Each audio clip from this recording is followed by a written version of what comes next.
la délivrance normale et pathologique. D'abord, on va commencer par la physiologie. Comprendre la physiologie, c'est savoir interpréter la pathologie. Alors, c'est quoi la délivrance? La délivrance est un moment très important du travail.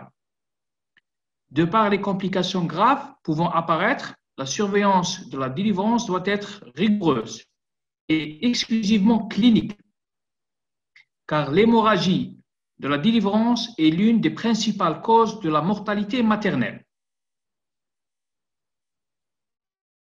Alors, la délivrance, c'est la troisième phase du travail, après la dilatation du col, la dilatation cervicale et l'accouchement. Elle se décompose en 3 temps. D'abord, le décollement du placenta, la migration du placenta à travers la filiale génitale et puis la rétraction utérine. Ce schéma pourrait illustrer ce que je suis en train de dire. On a ici le placenta qui doit se décoller. Il doit décoller puis migrer du fond utérin, du segment inférieur, le vagin et les voies externes. Et puis après expulsion du placenta, l'utérus doit se rétracter. C'est au moins les 3 temps de la délivrance. Alors on va commencer par le décollement. Le décollement se fait sous l'effet d'une rétraction de l'utérus, puis décontraction utérine. Ça veut dire après que le fœtus se dégage, sort, le volume utérin est moindre. Donc, avant, l'utérus il était surdistendu, il était en tension, il recueillait un fœtus avec du liquide amniotique et du placenta. Après la sortie du fœtus, l'utérus il va se rétracter. Donc le volume utérin il va diminuer. Qu'est-ce qui va engendrer? Il va engendrer une rétraction utérine spontanée. Cette rétraction utérine spontanée, qu'est-ce qu'elle va entraîner? Elle va entraîner un épaississement des parois de l'utérus, dans tout le pourtour de l'utérus, sauf au niveau de la zone d'insertion du placenta. Donc sur cette zone, qu'est-ce qu'il va y avoir? Il va y avoir un enchattonnement, c'est-à-dire que le placenta il va se trouver sous une pression, l'enchattonnement pour qu'il se détache. Cette rétraction, elle va initier également le clivage de la caduque. Les vaisseaux utéroplacentaires qui passaient à travers la paroi utérine vont saigner. Ils vont entraîner un HRP physiologique, un hématome rétroplacentaire physiologique. Et il va faire le même travail que l'hématome rétroplacentaire pathologique, c'est-à-dire il va décoller à son tour le placenta et il va le séparer de la paroi utérine. Après cet hématome, il s'ensuit la reprise des contractions utérines qui vont faire tomber le placenta vers la cavité utérine. Deuxième étape, la migration du placenta. Cette migration, elle se fait toujours sous l'effet de la contractilité utérine. Dans l'intensité, fait de la période, elle va croître, ainsi que le propre poids de l'hématome rétroplacentaire qui est retenu dans les membranes. Le placenta, qu'est-ce qu'il va faire? Il va être entraîné hors de la cavité utérine, il va passer au niveau du segment inférieur, et il va tomber dans le vagin. Et après, il va être expulsé à la vulve en mode Bodlock. Il y a 2 modes, c'est-à-dire par sa face fœtale. Cela concerne les insertions hautes ou phendiques, ou les versions, il se fait en doigt de gant dans la cavité utérine. De façon moins fréquente, le placenta il peut se présenter par sa face maternelle selon un mode Duncan. On a le mode Bodlock, il va sortir par la face fœtale, et le mode Duncan par la face maternelle. L'insertion placentaire est alors plutôt latérale ou au niveau du segment inférieur. Et là, il ne va pas sortir en inversion comme en doigt de gant, mais il va glisser, il va sortir par le pôle inférieur. Ce mode de délivrance entraînerait généralement plus de complications. Pourquoi? Parce que ça témoigne que le placenta s'insérait sur le segment inférieur. Il va entraîner des rétentions des membranes et même des hémorragies du segment inférieur. Je vais vous expliquer ça par un petit schéma. Regardez le mode Bodlak. Lorsque le placenta s'insère sur le fond, il va sortir par la face fœtale. Donc, il va sortir en inversion en doigt de gant. Mais si le placenta s'insérait en bas, par exemple placenta prévia, il va sortir par le bord inférieur et plutôt par la face maternelle. Dernier temps de la physiologie de la délivrance, c'est la rétraction. Elle est immédiate après la sortie du placenta et concerne aussi cette fois-ci le lead placentaire, c'est-à-dire la zone où il y avait le placenta. Et elle va assurer l'hémostase par une contracture. Vous savez que le vaisseau qui alimente le fœtus passe à travers les mailles du fibre musculaire lisse de l'utérus. Et puisque le foie utérin, la texture, elle est plexiforme, c'est-à-dire dans les différents sens, après rétraction, qu'est-ce qu'il va entraîner? Il va ligaturer. C'est comme si avec une pince, on va ligaturer les vaisseaux. La ligature de Pinard.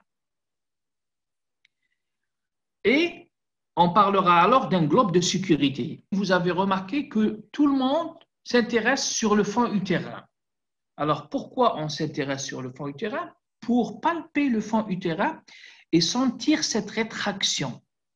Cette rétraction, cette tonicité, on l'appelle le globe utérin de sécurité.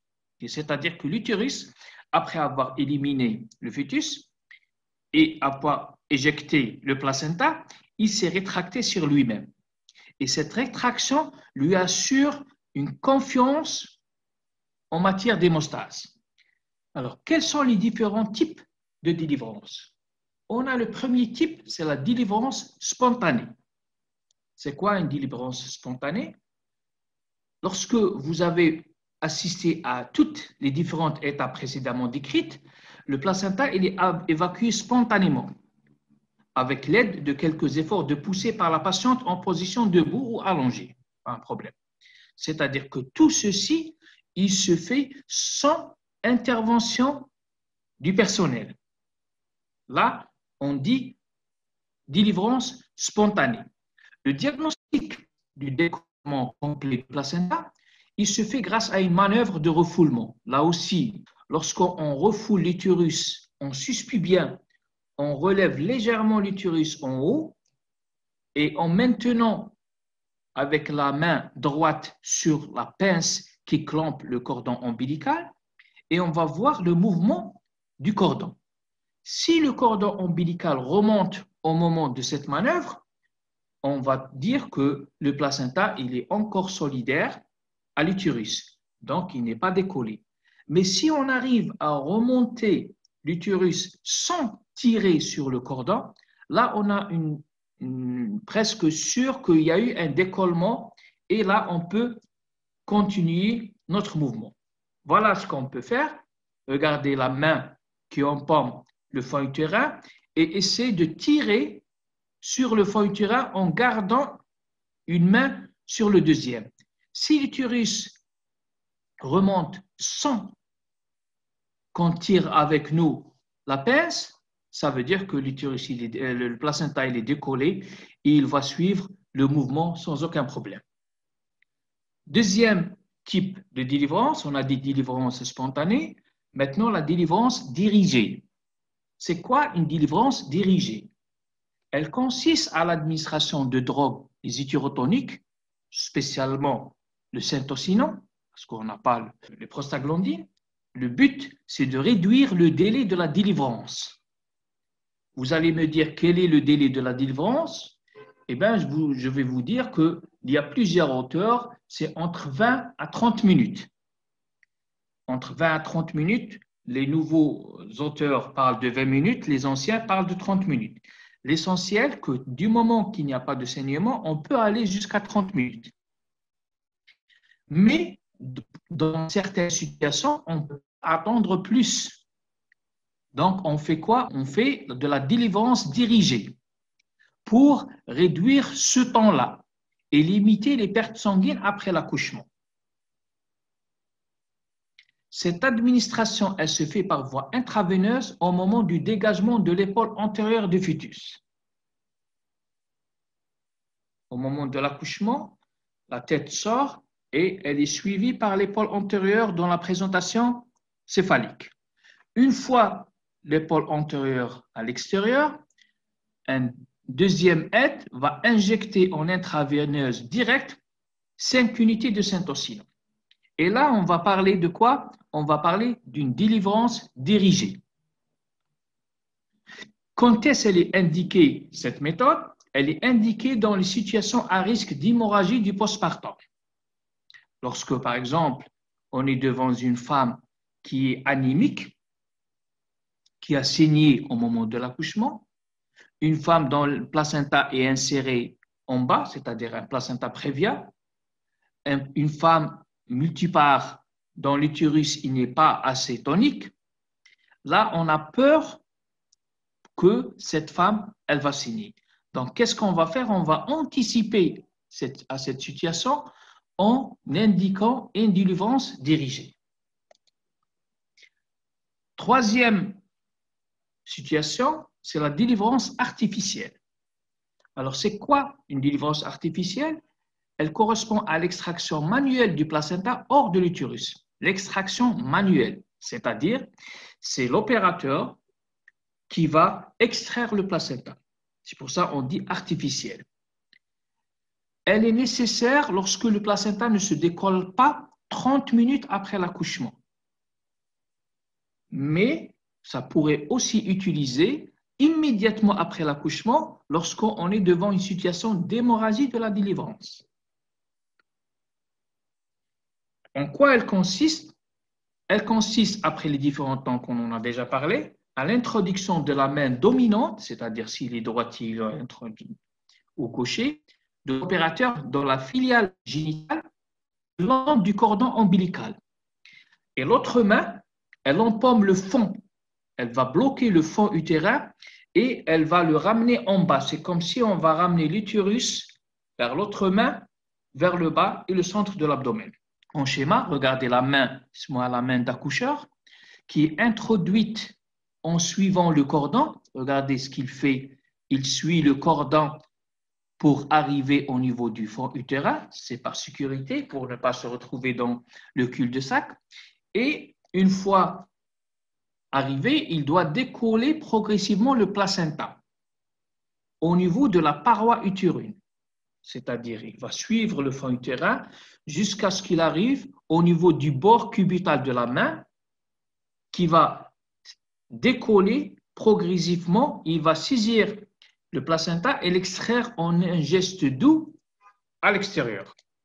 Voilà, regardez sa main une fois arrivé au niveau du placenta. Il va décoller progressivement tout en gardant la deuxième main en haut pour bloquer l'utérus. Il va, avec le bout des doigts, décoller au fur et à mesure le placenta jusqu'à ce qu'il en finisse avec la totalité. Et sans qu'il retire sa main, pour éviter le risque infectieux, il doit vérifier l'intégrité et la vacuité de l'utérus.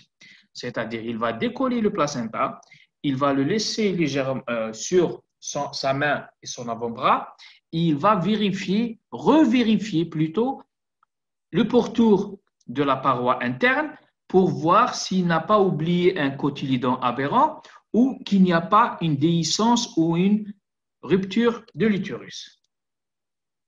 À la suite de tout ça, on doit examiner le placenta. L'examen du placenta, qui est parfois oublié et trop souvent négligé, est un temps très important.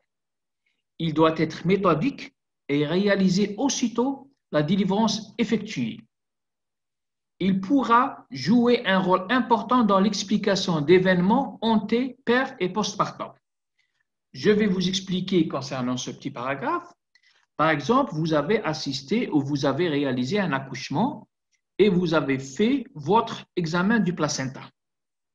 Vous avez vérifié le pourtour du placenta, l'absence de cotylédon aberrant, tout le gâteau placentaire est intact et vous avez jeté le placenta dans les déchets organiques à incinérer.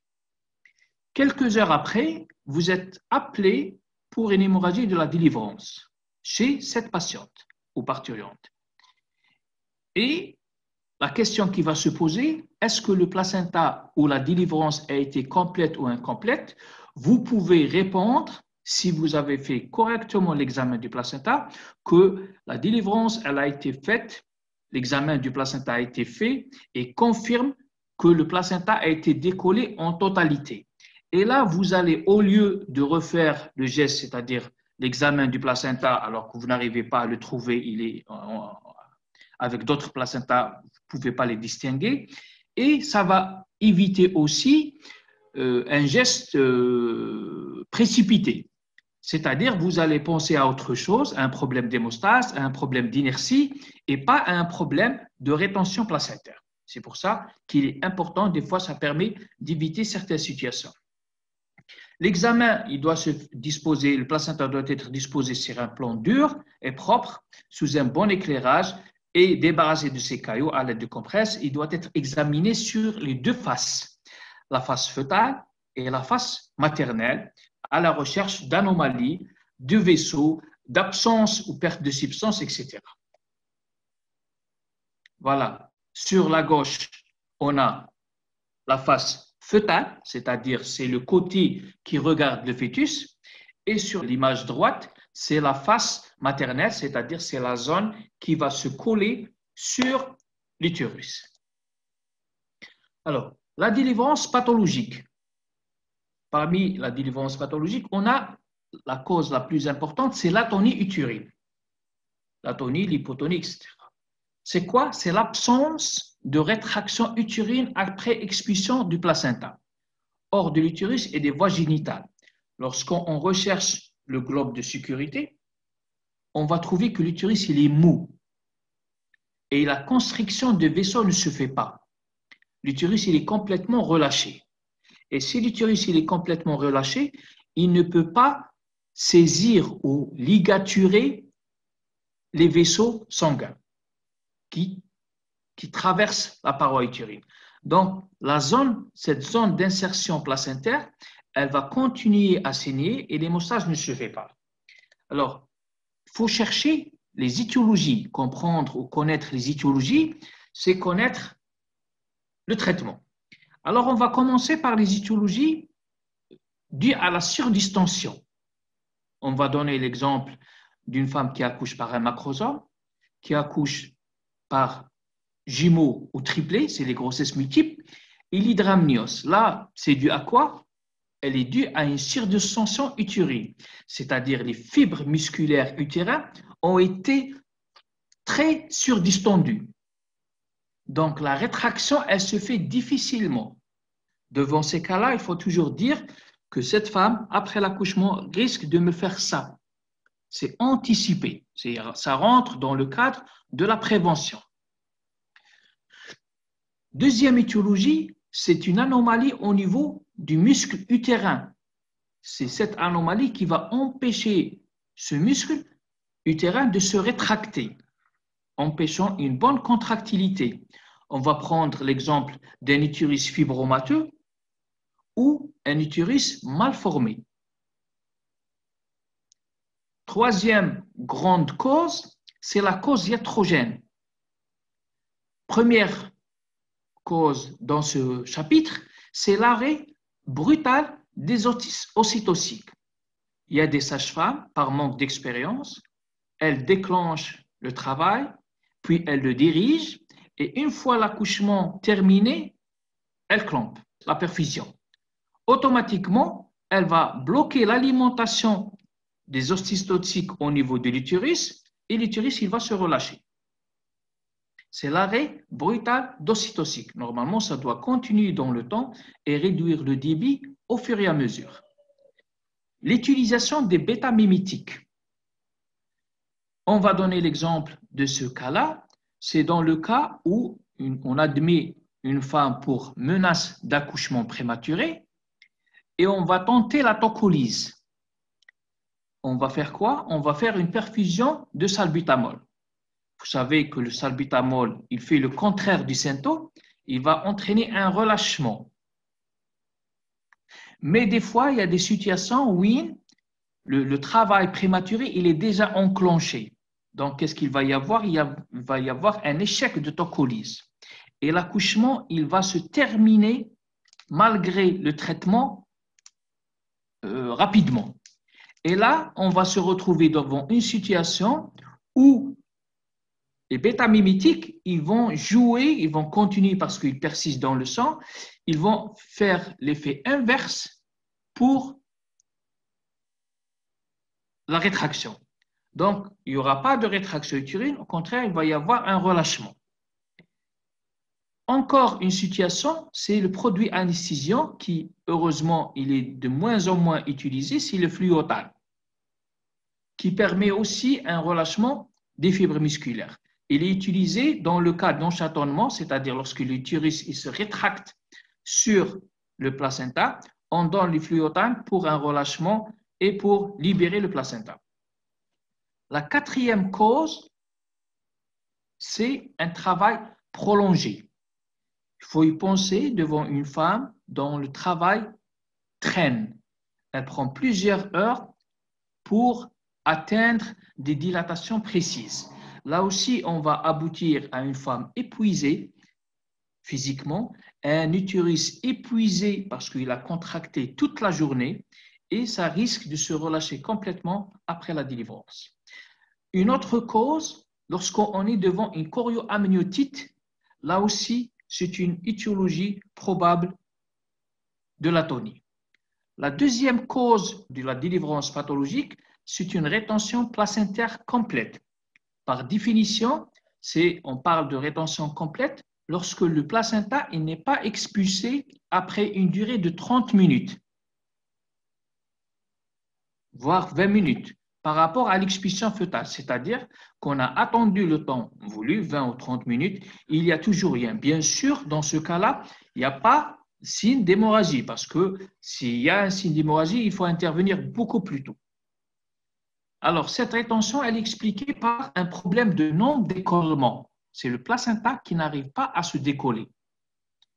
Ça peut être dû à une atonie utérine. Tout à l'heure, on a parlé, la condition, c'est qu'il doit y avoir une contractilité utérine pour pouvoir décoller le placenta.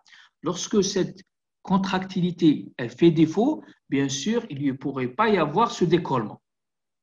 Ou au contraire, il peut y avoir une hypertonie utérine. Aussi, une insertion anormale, par exemple un placenta accreta, un placenta percreta ou un placenta bas inséré. Il peut y avoir aussi, pour cause de non-décollement, des erreurs dans la gestion de la délivrance. La délivrance dirigée, elle est tardive, où on a trop stimulé l'utérus par des expressions intempestives sur l'utérus. La gêne à l'expulsion du placenta peut être due aussi à un obstacle préviat, par exemple un fibrome qui se situe en bas, qui empêche le placenta de descendre, une malformation utérine ou la présence tout simplement d'une vessie surdistendue. Devant la rétention placentaire incomplète, des fois, il persiste des membranes ou cotylédon. C'est quoi le cotylédon? C'est une partie du placenta qui est un petit peu séparée du gros gâteau placentaire et qui peut passer inaperçu et elle peut persister dans la cavité utérine alors que l'essentiel du placenta est expulsé. C'est pour ça qu'il faut examiner le placenta du côté fœtal pour voir s'il n'y a pas une partie du placenta qui a été oubliée à l'intérieur. Le diagnostic de la rétention incomplète, elle est simple, c'est reprendre le délivre, c'est-à-dire reprendre le placenta et l'examiner, ou lorsque on est devant un saignement d'origine endo-utérin et il n'y a pas d'explication, là, devant cette situation, on pense à une rétention partielle. La conduite à tenir dans ce cas-là, c'est toujours une révision utérine à la recherche de cette partie du placenta.